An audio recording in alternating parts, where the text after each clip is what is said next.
우리는 외형만 그리스도인이 아니라 속사람이 그리스도인이어야 합니다. 우리가 겉으로만 세례를 받는 것이 아니라 우리의 속으로 성령의 세례를 받아야 합니다.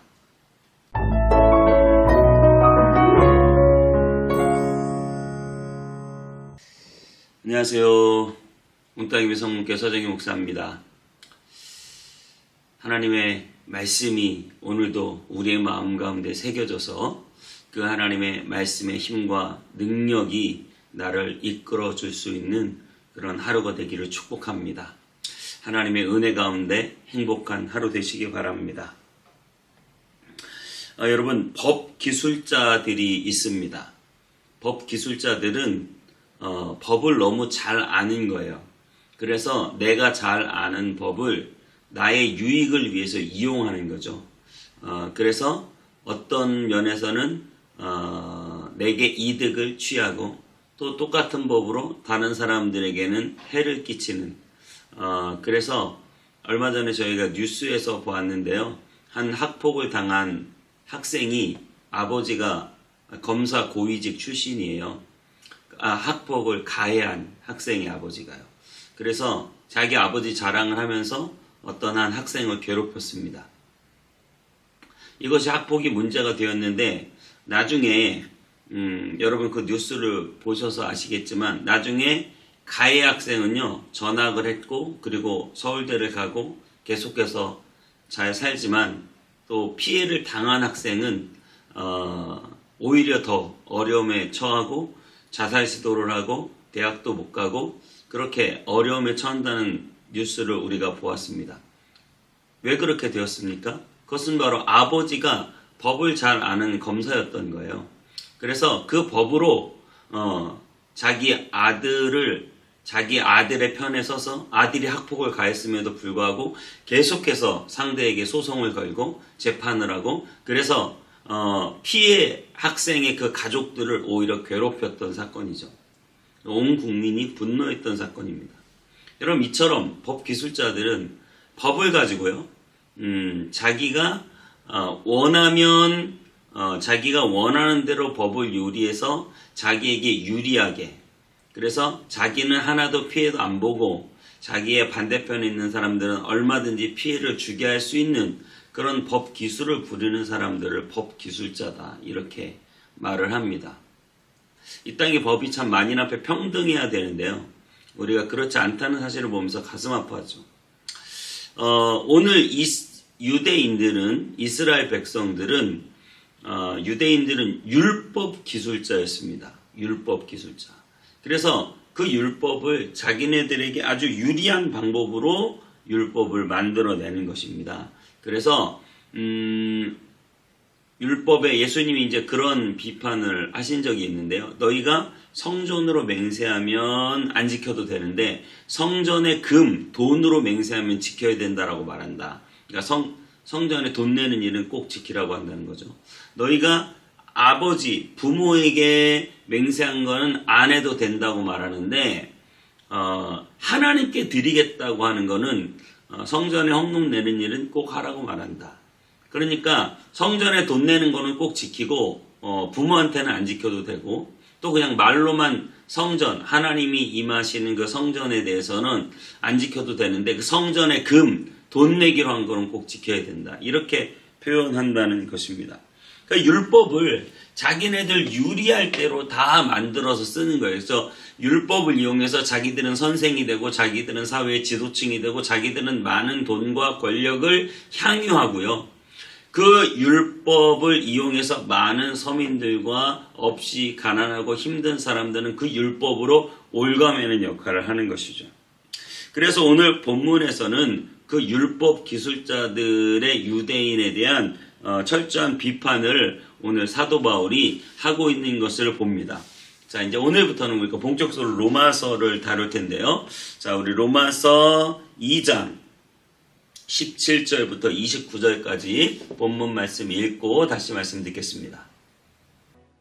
유대인이라 불리는 내가 율법을 의지하며 하나님을 자랑하며 율법의 교훈을 받아 하나님의 뜻을 알고 지극히 선한 것을 분간하며 맹인의 길을 인도하는 자요 어둠에 있는 자의 빛이요 율법에 있는 지식과 진리의 모본을 가진 자로서 어리석은 자의 교사요 어린아이의 선생이라고 스스로 믿으니 그러면 다른 사람을 가르치는 내가 내 자신은 가르치지 아니하느냐 도둑질하지 말라 선포하는 내가 도둑질하느냐 간음하지 말라 말하는 내가 간음하느냐 우상을 가증히 여기는 내가 신전 물건을 도둑질하느냐 율법을 자랑하는 내가 율법을 범함으로 하나님을 욕되게 하느냐 기록된 바와 같이 하나님의 이름이 너희 때문에 이방인 중에서 모독을 받는도다.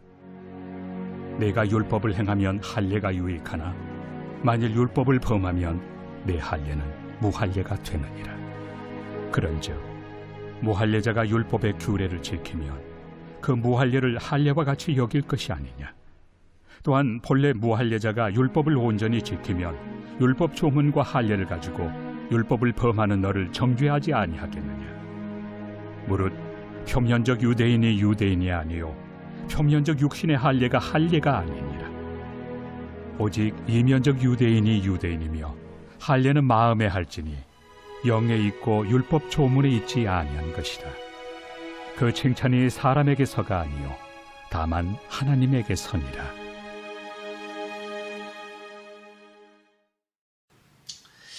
네, 그렇습니다. 오늘 17절에 이렇게 말하는데요. 유대인이라 불리는 내가 율법을 의지하며 하나님을 자랑하며 유대인이라 불리는 네가 율법을 의지하고 하나님을 자랑하며 그러면서 계속 그 아래 율법의 교훈을 받아 하나님의 뜻을 알고 맹인의 길을 인도하고 또 율법 있는 지식과 진리의 모본을 가진 자로서 또 교사로 선생으로 있고 그러면서도 네가 다른 사람 열심히 가르치면서 그 율법으로 너는 가르치지 않는다. 네가 도둑질하지 말라고 하면서 도둑질하고 네가 간음하지 말라고 하면서 간음하고 네가 우상을 섬기지 말라고 하면서 신전 물건을 도둑질한다. 율법을 자랑하는 네가 오히려 율법을 범함으로 하나님을 욕되게 한다. 그러면서 24절에 이렇게 말합니다. 하나님의 이름이 너희 때문에 이방인 중에서 모독을 받는다. 저는 이 율법을 지키는 그리고 그 율법을 자기 마음대로 개량해서 자기의 유익한 대로 유리한 대로 써먹는 이 유대인들을 보면서 우리 그리스도인들 생각이 나는 것이죠. 우리 그리스도인들도 교회를 오래 다녔어요. 10년, 20년, 30년 교회를 다니면서 믿음이라는 것이 무엇인지 알고 성경이 무엇인지 알고 구원을 어떻게 받아야 되는지 알아요. 그래서 그런 거에 너무 익숙하게 잘 알고 있어요. 그런데 생활이 어때요? 내가 믿는다고 하면서도 믿는 자의 삶을 드러내지 않아요. 그래서 하나님의 영광을 이방인 중에 가리는 것이죠. 오늘 유대인들에게 비판하는 이 비판이 우리 그리스도인에게 그대로 적용된다라고 하는 사실이죠. 그래서 저는 이렇게 말하고 싶어요. 믿음 기술자들이다. 우리가 믿음 기술자들인 거예요. 내가 이렇게 믿어도 복받고 이렇게 믿으면 기도해서 나한테 좋은 일이 생기고 이렇게 믿으면 천국 간다. 이거 너무 잘 알아요. 그래서 나에게 유리한 대로 쏙쏙쏙. 그런데 정말 믿음, 그래서 진짜 변화된 믿음, 정말 복음의 능력이 나타난 믿음이 무엇인지는 몰라요. 속사람이 변화되지 않는 것이죠. 겉으로만 믿음 있는 척하지만 그 믿음을 나에게 유리한 쪽으로 이용하지만 정말 내 안에 변화가 일어나지 않는 거예요. 미신과 기독교의 차이가 있습니다. 미신에게 기도하는 것과 하나님께 기도하는 것의 차이가 있어요. 미신은 신을 어루고 달래서 자기 뜻만을 이루는 거예요. 그런데 기독교는 내 뜻을 하나님 뜻에 맞춰드리고 내 나라가 아니라 하나님의 나라가 이 땅 가운데 이루어지길 원하는 것이죠. 뜻이 하늘에서 이루어진 것 같이 땅에서 이루어지고 하나님의 나라가 이 땅 가운데 이루어지고 그래서 내 속사람이 인격적으로 변화되어서 주님을 닮아가는 모습이 돼야 되는 거예요. 그래야 세상 사람들이 봤을 때 정말 예수 믿는 사람 다르구나. 하나님의 영광이 나타나는구나. 그런데 예수를 꼭 미신처럼 똑같이 내 유익을 위해서만, 내 유익을 위해서 내가 천국 가려고 예수 믿고 내가 나에게 유익하고 좋은 일 생기려고 믿음으로 기도하고 그래서 다 나에게 유익하고 나에게 좋은 것만 쫓아가는 거예요. 하나님을 어루고 달래서 내 뜻만 이루고 내 안에 내가 스스로 변화되고 내가 새로워지고 내가 예수님을 닮아가고 내가 성령의 능력과 복음의 능력을 경험해서 삶이 바뀌는 것은 전혀 없는 것이죠. 믿음 기술자들이 되어버리는 우리들의 모습을 볼 수 있습니다. 그러면 우리는 어떻게 해야 될까요? 그러면 해결책이 무엇일까요? 내가 노력하면 될까요? 내가 열심히 노력해서 더 착하게 살고 더 선하게 살고 더 죄 안 짓고 내가 노력하면 어떻게 되나요? 내가 열심히 노력해서 죄 안 지으려고 해요. 착하게 살려고 해요. 근데 그게 되나요? 또 세상 나가면 금방 내 노력은 꺾이고 죄 짓고 여전히 방황하고 방탕하고 여전히 하나님의 뜻을 거스르며 살아가는 내 자신의 모습을 발견해요. 그러면 나중에 점점 어떻게 되나요? 나중에 자기를 포기하게 돼요. 그래서 양심의 화인 맞은처럼 아니 예수 믿는다고 어떻게 죄 안 짓고 살아? 나는 당당하게 죄 지을 거야. 이렇게 되는 거죠. 하나님 앞에 전혀 미안함이 없어요. 하나님과의 관계에 있어서 내가 하나님의 뜻대로 살고자 하는 열정과 비전과 꿈이 없어요. 그냥 난 어차피 예수 믿으니까 천국 가고 뭐 용서해달라 그러면 용서해 주시니까 그냥 여전히 내 뜻과 내 욕망을 그대로 가지고서 살아가는 거죠. 그러니까 이거는 믿음 기술자들이에요. 속사람이 변화된 게 아니란 말입니다. 내 노력은 안 돼요. 내가 노력해서 조금 잘하잖아요. 내가 노력해서 뭐가 조금 잘 되면 금방 사람은 교만합니다. 내가 이렇게 잘해서 잘 되는 거야. 근데 내가 노력을 했는데 안 되잖아요. 그럼 사람은 금방 절망하고 낙심해요. 여러분, 내 노력에는 한계가 있습니다. 예수님은 빛이 되라고 말씀하신 게 아니라 너희가 세상의 빛이라고 말씀하셨죠. 양이 되어야 한다고 말씀하시는 게 아니라 너희는 양이다. 양은 목자의 음성을 안다. 이렇게 말씀하셨죠. 여러분이 그 포도나무 비유에서도 포도나무 가지가 포도나무에 붙어 있기만 하면 저절로 열매를 맺는 거예요. 그래서 어떤 신학자는 칭의, 예수 그리스도를 믿음으로 의로워지는 그 칭의는 하나님이 우리에게 거저주시는 건데 성화는 우리가 다 생각하기를 그렇게 생각해요. 성화는 열심히 내가 노력해서 왜 바위를 산 위로 올리듯이 열심히 내가 힘쓰고 애쓰고 노력해서 이 바위를 산 꼭대기로 올리는 일이라고 성화를 생각하는데 그 신학자는 이렇게 말했어요. 성화는 바위를 산 아래서 꼭대기로 올리는 내 노력이 아니라 나를 가장 높은 곳으로 올리시는 그 하나님의 은혜를 경험하고 가장 높은 곳에서 돌을 아래로 굴리는 일이다. 정말 대단한 표현인 것 같습니다. 성화마저도 내 힘으로 아는 것이 아니라 하나님이 나를 높은 곳에 올리실 때 그 높은 곳에서 바위를 굴려 내려보내듯이 중력에 의해서 자연스럽게 내려가듯이 거기에 내가 걸림돌만 안 되면 내려가듯이 걸림돌을 치워주고 그러면 자연스럽게 바위가 내려가는 거예요. 그러니까 내가 예수 그리스도의 믿음과 은혜 안에서 주님이 나로 높은 곳에 성령 충만함으로 올려주시면 거기에서 자연스럽게 하나님의 뜻과 하나님의 나라와 하나님의 섭리가 이루어지는 것이죠. 그러니까 여러분 내가 이 믿음 기술자가 되지 않기 위해서 더 착하게 살려고 노력하는 일이 나에게 필요한 게 아니에요. 로마서는 우리에게 그걸 말하고 있는 게 아닙니다. 가톨릭에서 오해하고 다른 종교에서 인간의 노력으로 수행을 해야 된다고 말하지만 여러분 인간은 노력해서 되는 존재가 아니라 인간은 하나님의 구원이 필요합니다. 저와 여러분에게는 하나님의 은혜가 필요해요. 그래서 오늘 본문 마지막에 이렇게 말하고 있습니다. 28절부터 29절에 표면적 유대인이 유대인이 아니요 표면적 육신의 할례가 할례가 아니니라 오직 이면적 유대인이 유대인이며 할례는 마음에 할지니 영에 있고 율법 조문에 있지 아니하니라. 이 표면적 유대인이 아니라 이 내면적 유대인이 되어야 되는데, 표면적 그리스도인이 아니라 내면적 그리스도인이 되어야 되는데, 할례는 마음에 행해야 된다. 여러분, 세례는 내 속사람이 받아야 되는 거예요. 그래서 율법 조문에 있지 아니하고 영에 있다. 여러분의 영의 할례를 받고 마음의 할례를 받고, 이것이 바로 복음의 능력을 경험하는 것입니다.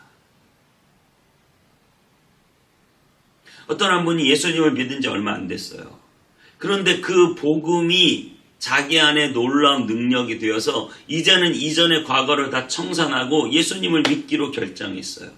그래서 자기의 모든 과거를 다 버렸어요. 죄를 버렸어요. 그리고 자기 아버지를 전도했어요. 불과 며칠 만에 아버지에게 가서, 아버지, 내가 이런 예수님을 만났어요. 아버지도 꼭 예수님을 믿으세요. 그랬더니 아버지가 눈물을 흘리면서 둘이 회개하고 감사하고 기도하다가 아버지가 그렇게 말했대요. 너희 어머니에게 가서도 빨리 이 소식을 전해줘라. 여러분, 이것입니다. 복음은 우리 안에 우리를 변화시키는 능력이에요. 그래서 인간의 노력이 들어가는 게 아니라 하나님의 전적인 은혜가 역사하는 것입니다. 여러분이 더 오늘 기도해야 될 것은, 하나님, 내 마음의 할례를 행해주세요. 내 마음이 변화되게 도와주세요. 그래서 내가 표면적 그리스도인이 아니라 내면적 그리스도인이 되게 하시고, 믿음 기술자들이 아니라 진정으로 믿게 되는, 믿음으로 믿음에 이르게 되는 하나님의 복음의 능력을 경험하게 도와주세요. 하나님, 나에게 주님의 은혜가 필요합니다. 나에게 주님의 전적인 개입하심과 구원이 필요합니다. 오늘 그런 기도를 저와 여러분들이 드리셔야 합니다. 구원은 내 힘으로 이루는 것이 아니라 하나님의 은혜로 되는 것입니다. 내가 믿음으로 나에게 유리한 것을 쏙쏙 빼먹는 믿음 기술자가 아니라 진정으로 복음의 능력으로 변화되어서 이 땅을 변화시키는 저와 여러분 다 되시기를 주님의 이름으로 축복합니다. 기도하겠습니다. 하나님, 오늘 이 시간 간절히 구하오니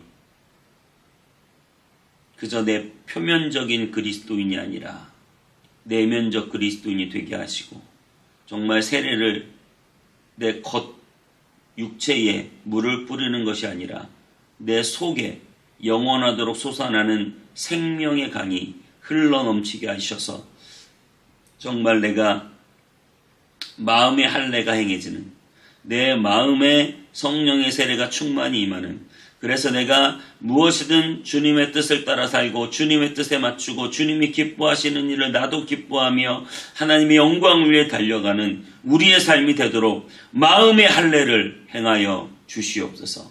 감사드리고 예수님의 이름으로 기도하옵나이다. 아멘.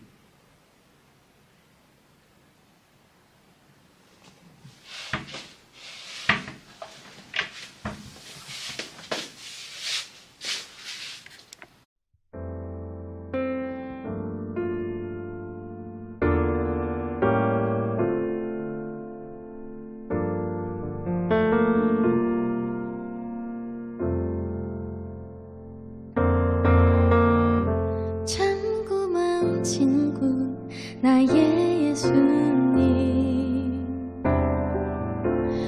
나는 깨지기 쉬운 질그릇과 같으나 때론 낙심해도 포기치 않음은 예수의 생명이 내 안에 있기에 내 삶의 동행자 나의 예수님, 나는 기대가 없는 어린 나귀 같으나 때로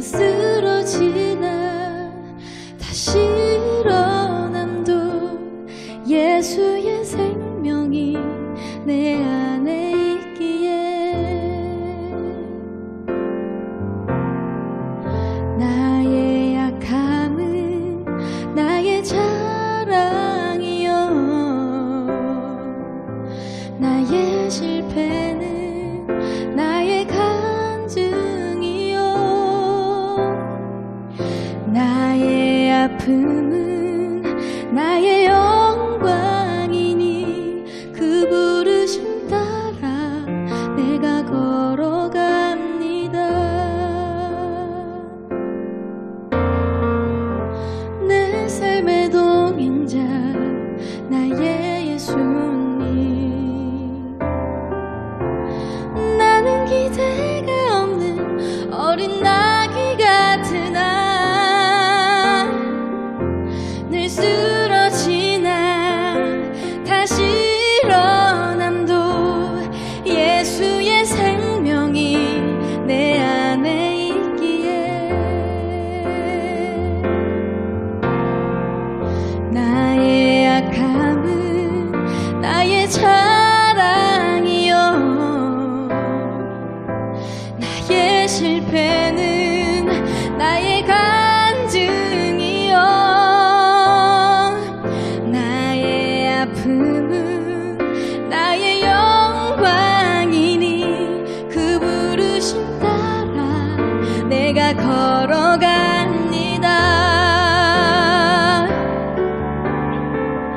나 가난함은 나의 상급이요 나 미련함도 나의 자랑이요 나 쓰러짐은 나의 고백이니 그 부르심 따라 내가 걸어갑니다.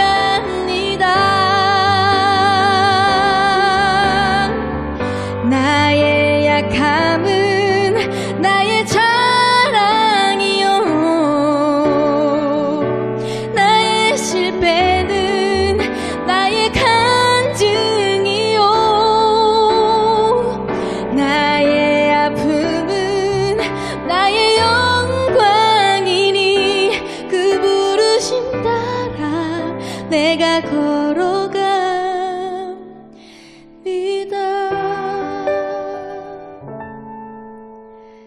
그 부르심 따라 내가 걸어